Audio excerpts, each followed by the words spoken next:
Hey now, my name is Nick from Board Game Brawl, and this is your Kickstarter update. And I got more angry messages about the fact that I have not covered the game Pay Dirt than I did about my Kingdom Builder joke, believe it or not. So here in the 11th hour of the campaign, let's give the game its due. Pay Dirt is the new game from Crash Games, who is responsible for Paradise Fallen and Council of Verona, amongst others. But more importantly, it was designed by Tori Neiman, who is the designer of Alien Frontiers, the first hit board game on Kickstarter. In Pay Dirt, you're taking control of an Alaskan mining company who's trying to use resource management and the very limited amount of equipment that you have available to you to survive the hardships of that state and try to get as much money as possible.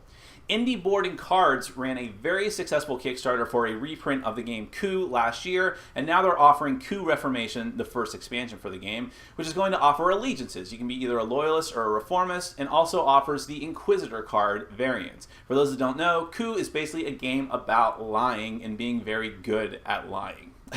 64-ounce Games is offering something very cool, and that's Braille card sleeves for the visually impaired. I think this is a great idea because we're always trying to make games more accessible to the people in our hobby and to bring more people into the hobby. And they're offering card packs for games like Dominion, Love Letter, Race for the Galaxy, The Resistance, all kinds of games. They have a lot of support from a lot of companies, and they definitely deserve that support.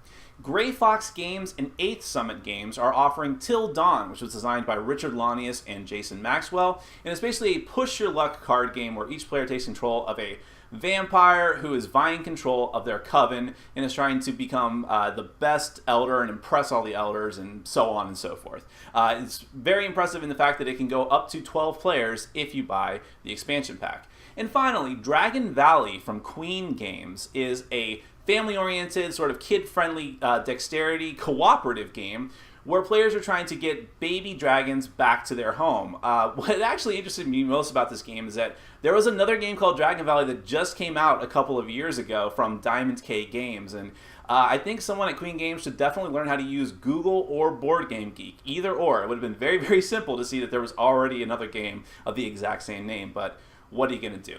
My name is Nick from Board Game Brawl. This has been your Kickstarter update, and I'm reminding you to get out there and game every day and in every way. Take care.